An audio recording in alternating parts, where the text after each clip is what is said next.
Central university സ്ഥാപിച്ചില്ലെങ്കിൽ രാജ്യത്തിന് പണിയെടുത്ത്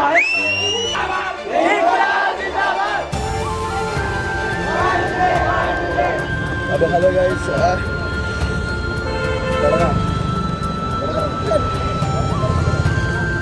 അങ്ങനെ സൗണ്ടൊന്നുമില്ല ഗൈസ്. ഇതാ നമ്മളെ XDR ആയിരുന്നു. ഇപ്പോഴത്തെ DR-ൻ്റെ വീഡിയോസാണ് ഇങ്ങനെ കാണാനായിട്ട് പോകുന്നത്. ഒന്നുമില്ല, ഒരു 12 ദിവസമായിട്ട് നമുക്ക് ഫുഡില്ല. അതിനുപരി ഒരാഴ്ചയായിട്ട് നമുക്ക് വെള്ളത്തിന് പ്രശ്നം ഉണ്ടായിരുന്നു. കുടിക്കാനും ഒന്നിനും വെള്ളമില്ല. അതിൻ്റെ ഒരാഴ്ചയ്ക്ക് ശേഷം വെള്ളം വന്നു. അത് പച്ചക്കളറും മഞ്ഞക്കളറും, അതായത് ടാങ്ക് കളക്കുന്ന രീതിയിലുള്ള വെള്ളമായിരുന്നു വന്നുകൊണ്ടിരുന്നത്. അത് കഴിഞ്ഞിപ്പോൾ വെള്ളമൊക്കെ റെഡി ആയിട്ടുണ്ട്. പക്ഷെ വെള്ളം കുടിച്ച് മാത്രം ജീവിക്കാൻ പറ്റുകയെന്ന് വെച്ച് കഴിഞ്ഞാൽ നമ്മൾ സാധാരണ മനുഷ്യർ തന്നെയാണ്. അപ്പോൾ ഡയറക്ടറോട് ഇത് പറഞ്ഞപ്പോൾ ഡയറക്ടർ അറിയാം നിങ്ങൾക്ക് വീട്ടിൽ പോകാൻ പറ്റും. അത് സാറ് പറയേണ്ട ആവശ്യമില്ലല്ലോ, നമുക്ക് വീട്ടിൽ പോകാൻ അറിയാം. സാറെല്ലാം നമ്മളെ വീട്ടിലേക്കുള്ള വഴി കാണിച്ചിരുന്നതും നമ്മൾ നെഗറ്റീവായിട്ട് പറയല്ല, പക്ഷേ കാര്യമായിട്ട് പറയുകയാണ്. വീട്ടിലേക്ക് പോകാൻ സാറ് വരേണ്ട ആവശ്യമില്ല. പക്ഷേ സാറ് ചെയ്യേണ്ടതെന്ന് വെച്ച് കഴിഞ്ഞാൽ, അതായത് നിങ്ങളിപ്പം പറയും ഡയറക്ടറല്ലേ പറഞ്ഞത് വീട്ടിൽ പോയി കഴിഞ്ഞാൽ അറ്റൻഡൻസ് കിട്ടില്ല, അറ്റൻഡൻസ് കിട്ടില്ല, ആബ്സെൻറ്റ് മാർക്ക് ചെയ്യും.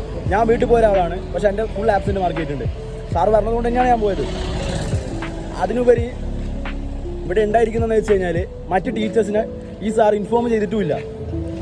മനസ്സിലായില്ലേ? അതായത് മറ്റ് ടീച്ചേഴ്സിന് അറിയില്ല സാർ ഇങ്ങനെ പറഞ്ഞിട്ടുള്ള കാര്യം പോലും. അപ്പോൾ ഈ ക്യാമ്പസ് എവിടെ വരുന്നതെന്ന് വെച്ച് കഴിഞ്ഞാൽ നമ്മുടെ എവിടെയായിട്ട് വരും ഇത്? മരപ്പാലം ദേവീക്ഷേത്രത്തിൻ്റെ അടുത്തായിട്ട് വരും. അതിനുപരി ഇത് തിരുവനന്തപുരത്താണെന്നുള്ള കാര്യം നിങ്ങൾ ശ്രദ്ധിക്കണം. കേരളത്തിൽ തിരുവനന്തപുരത്താണ്, നമ്മളെ ക്യാപിറ്റൽ തലസ്ഥാനത്താണ്.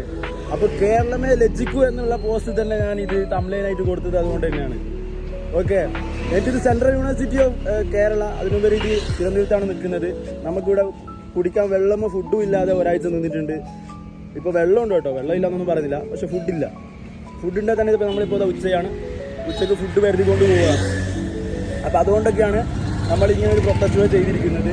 അല്ലാതെ വെറുതെ തമാശക്കോ വെറുതെ പ്രവേശനത്തിന് വേണ്ടി കാണിച്ചല്ലത്.